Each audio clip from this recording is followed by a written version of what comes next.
Hey guys, I've been wanting to do something in between podcasts for quite a while now, and I've been trying to figure out what I want to do.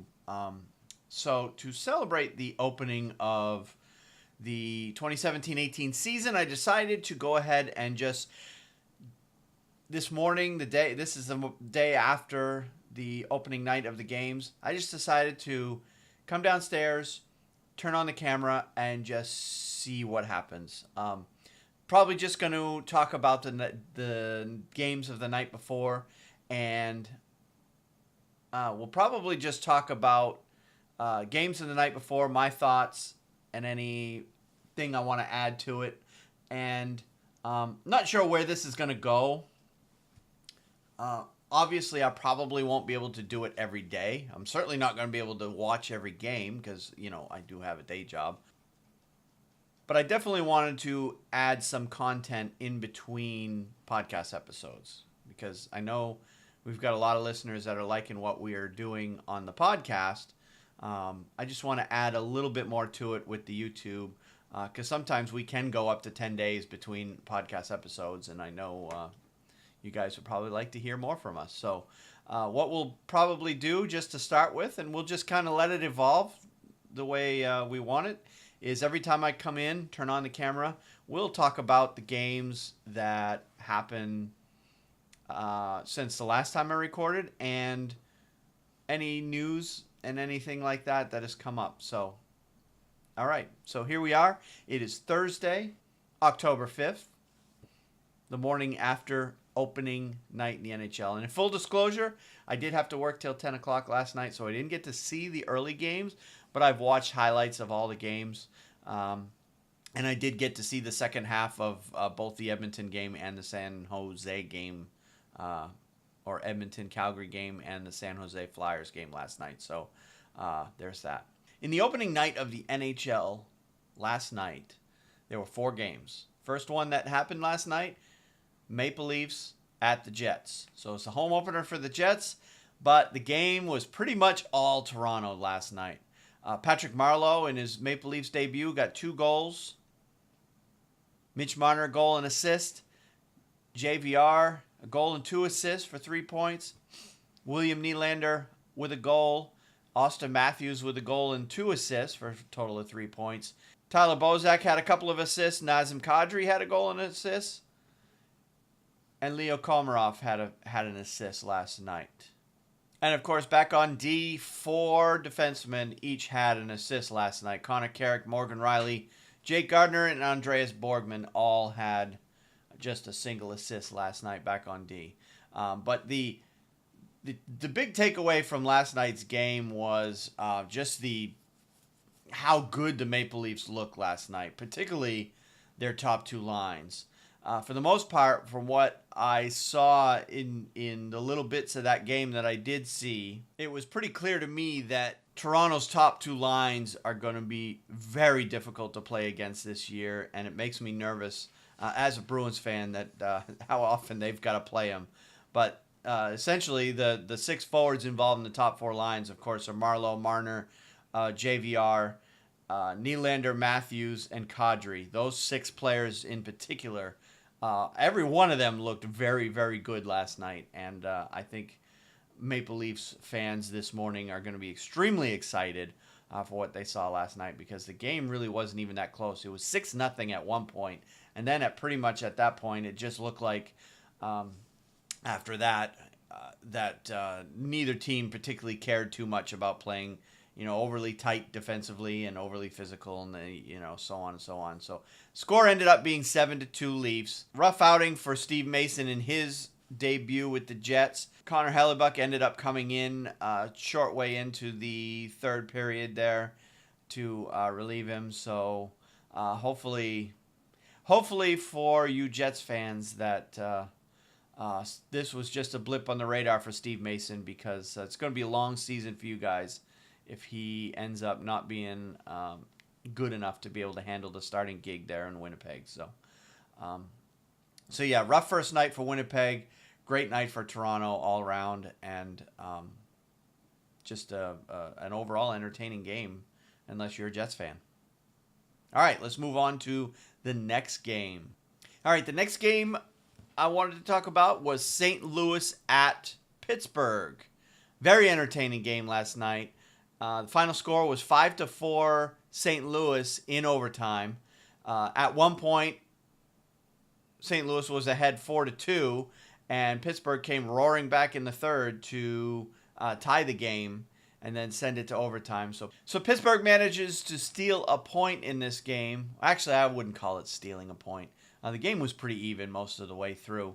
It was 4-2 St. Louis early in the third, but they scored a goal with less than 5 minutes to go in the second period to take a 3-2 lead, and then they scored within the first 3 minutes of the third period to take a 4-2 lead. So really the only time Pittsburgh was down by more than a goal was very early in the third, and then they came back with a little less than 8 minutes left to play. They made it 4-3, and then about a little less than a minute later,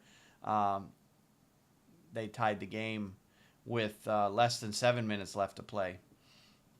But anyway, the big takeaway on this game is, of course, Pittsburgh's will to win obviously hasn't diminished since their Stanley Cup performance. And of course, last night, of course, was the night that Pittsburgh raises the banner in their building for the second year in a row.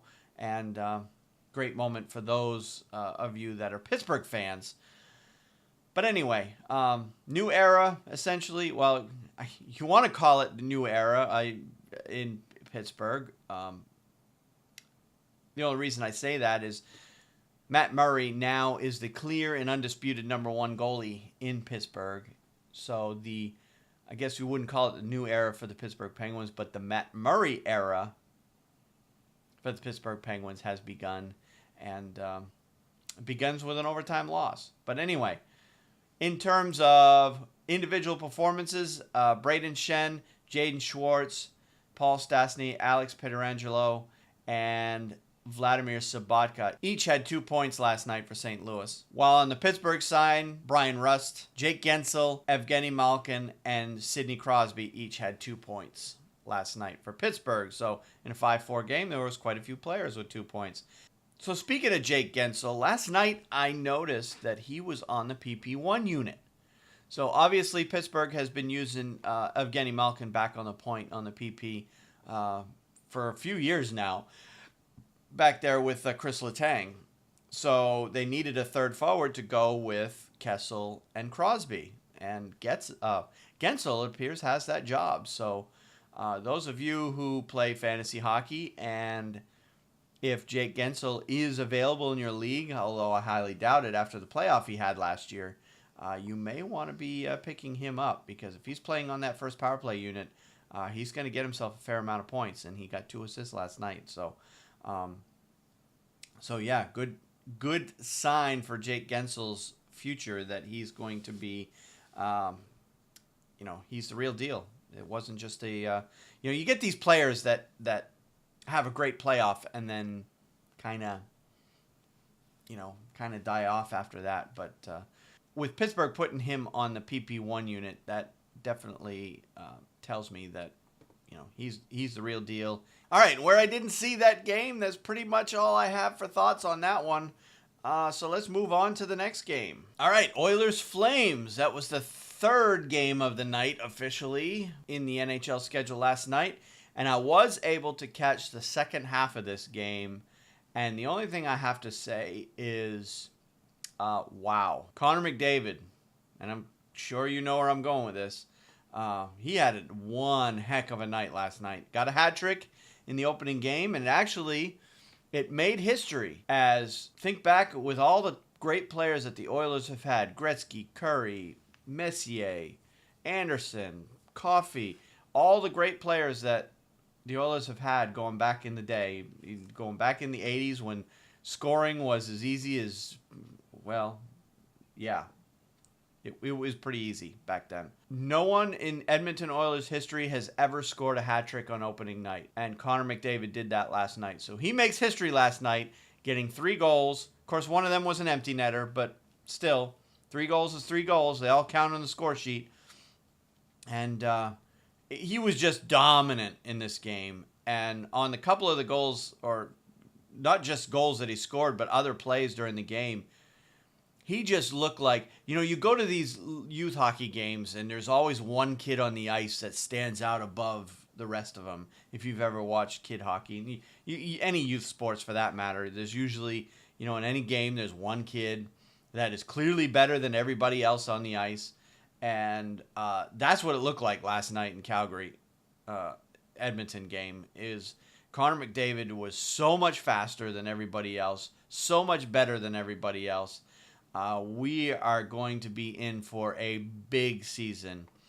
And I think I can officially say, and I know last night is just one game, and he's not going to play like that every single game. I get it.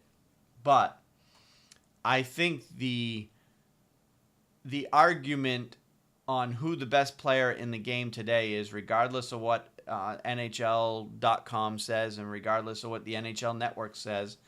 And I haven't even watched that series where they've been showing lately, the big countdown of the best player in the game today. I haven't been watching that because I don't get into countdowns. I'm just not into that kind of stuff. Until someone figures out a scientific or a statistical way to determine, yes, this player is the best player and here's the evidence. It's all just a discussion on what it is. But anyway, regardless of what they said, and I don't even know what they said because I didn't watch it, Connor McDavid is definitely the best player in the NHL today. From just what he did last season and just an opening night, you did have essentially the best players playing. You had McDavid playing, Crosby was playing, Matthews was playing, Laine was playing. I mean, two of the younger players coming up. I don't think either one of them is going to ultimately be better than Connor McDavid. But right now the debate seems to be Crosby or McDavid. Who's the best player in the game?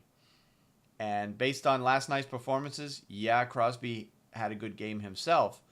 But McDavid was just so dominant last night. I can't see it. I can't see that anybody else is going to be better than that. So, anyway, great game by McDavid. Shutout for Cam Talbot in net with the Oilers. And Edmonton wins this game going away. It was a fairly close game for most of the game. It was 1-0 Edmonton through 2 periods.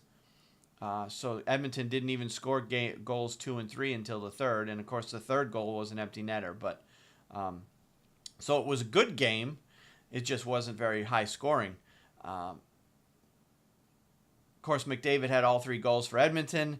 And Draisaitl had 2 assists. Milan Lucic had an assist. And he assisted on the empty netter. Patrick Maroon also had an assist last night. So, and then, of course, nobody got on the score sheet for Calgary. And as far as Calgary's goalie, Mike Smith had a good night. He was facing, facing Connor McDavid's not an easy task, and he made some nice saves. He kept them in the game for quite a while. He faced 44 shots last night. So I would say, even though they lost, I would say last night was a good debut for Mike Smith. I think Calgary is going to be okay in the goaltending department this year, as long as he continues to play as well as he did last night. But yeah, shots on goal in this game were 45-27 Oilers. So in terms of just the overall game, the Edmonton Oilers were clearly the better team last night. All right, let's move on to the next one. All right, and I apologize if I keep looking down and I'm looking away from the cameras. My camera is mounted just above my computer monitor, so I do occasionally have the need to look down at my notes because, Okay, final game of the night, Philadelphia at San Jose. So Philadelphia has to start out on the West Coast road trip. Everybody in the East hates to do the dreaded West Coast road trip. And Philadelphia opens their season on the road in San Jose. And they come out with the win, 5-3. Wayne Simmonds got a hat trick last night. Again, the third goal ended up being an empty netter, but still, they all count on the score sheet. But he had a big night, scoring the hat trick in what was a very close game, pretty much all the way through. Yeah, 5-3 looks like it wasn't very close, but the game was 2-2 at one point. It was 3-3 at one point. It was all around a very close game until Wayne Simmonds gave Philadelphia the lead with 9:27 remaining in a third. And then, of course, San Jose was never able to get that goal back. And then they eventually, in the last minute of the game, got an empty netter to make it 5-3. So my takeaways on that one, of course, goes without saying. Wayne Simmonds, great game, hat trick. Both goalies played very well in net. Brian Elliott, Martin Jones. Shots were 35-31 Sharks. So it was a very close game in that department. In terms of scoring, Shane Gostisbehere got 3 assists. A couple of them, he looked like he got the goal, but one of the goals, it was a shot by Gostisbehere that Wayne Simmonds tipped in. Of course, Simmonds got credit for the goal, but Gostisbehere obviously got the puck on its way to the net. So Gostisbehere gets 3 assists. Jakub Voracek gets 3 assists. And then, of course, Wayne Simmonds with the 3 goals. There were a few other players with a point apiece, but those were the headliners. On the San Jose side, the big story I saw was Kevin LeBlanc getting 2 goals last night. He actually had an active night overall. He got the 2 goals, and then he also got 3 penalties at the same time. But he got 5 shots on net. Good opening night for him. So you fantasy hockey players may want to keep an eye on him. Chances are he's probably going to be available in most leagues, as he's definitely not a household name there in San Jose. But, yeah, you definitely want to keep an eye on him. He may be someone worth picking up if he continues to have good nights. He played on the second power play unit last night. Got a little bit of time with the first unit. But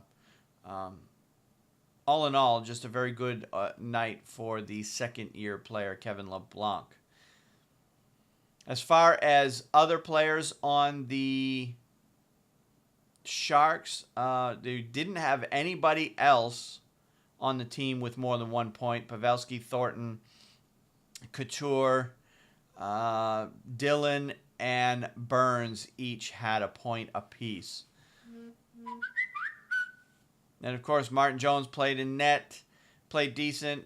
Brian Elliott also played pretty decent in that game. So, all in all, just a strong game by the Flyers. A strong road win. The Sharks, I have been kind of down on them over the summer. If you've listened on the podcast, I still think the Sharks are a good team, but I think their time is done in terms of a Stanley Cup contender. Losing Patrick Marleau, it's going to start rearing its ugly head here. I think the Sharks are going to struggle to score goals this year, although they didn't seem to struggle last night. They got 3 goals themselves last night, but overall, I think the Sharks are going to be a weaker team than they have been the last couple of years. The Flyers are a good, young, up-and-coming team. They're not going to be a Stanley Cup team, contending team.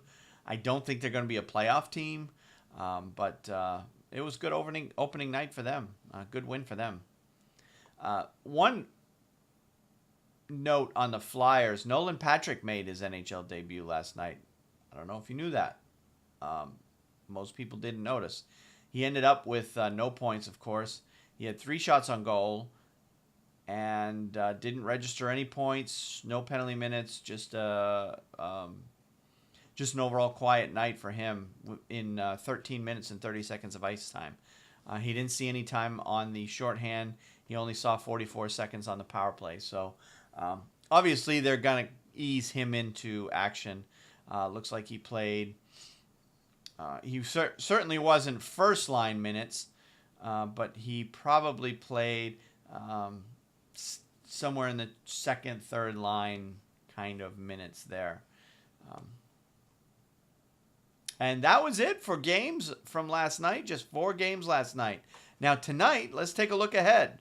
See what's going on tonight, which would be Thursday, October 5th. Again, I've got to work late tonight, so I'm going to miss all of the East Coast games, which disappoints me because my Bruins open their Senators. My Bruins open their season against the Predators. That game's at 7 o'clock tonight. Sabres are at home against the Canadiens. Avalanche are at the Rangers. Capitals are at the Senators.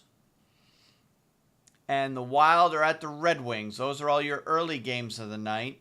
The Boston Nashville game, the Montreal Buffalo game, and the Colorado Rangers game are all at 7 o'clock. The Capitals, Senators, Wild, Red Wings are at 7:30. At 8:30, we have the Penguins, Blackhawks. All right. Let's take a look at what's going to be happening tonight on Thursday, October 5th. Again, I'm going to be missing all the East Coast games because I've got to work late tonight. But here's your lineup for Thursday night. Predators at Bruins. Canadiens at Sabres. Avalanche at Rangers, all at 7 o'clock. Capitals at Senators. Wild at Red Wings at 7:30. Penguins at Blackhawks at 8:30. And then your late games, Coyotes at Ducks and Flyers at Kings. So, those are your games of the night. Thursday night, and a very busy night of action. So I'm looking forward to night 2 of the NHL. And I'm off tomorrow, so I'll be able to probably do a little recap video just like this one tomorrow morning. Or even late tonight if I'm feeling up to it. So anyway, until the next one, enjoy the hockey. Oh, and if you like our content, I don't do this, and I need to do this more often. If you like our content, please like, share, and subscribe to the channel. I want to hear your comments. Although, don't be a troll, because nobody likes trolls. All right? Don't be that guy. But give us some comments. Tell us what you think about the games last night, okay? And then subscribe to the channel, because the more interaction we have on this channel, the more I'm going to put out for you, and the more we can get things going. I just want to create a community of hockey fans that want to talk about the games. I'm up for a debate. If you want to debate whether or not you think Connor McDavid is better than Sidney Crosby right now, let's have at it. I personally am on the Connor McDavid train right now until someone proves me otherwise. So give me some comments, like the videos, share the videos, and finally subscribe to the videos, and we'll all be happy. All right? Until next time, see you then.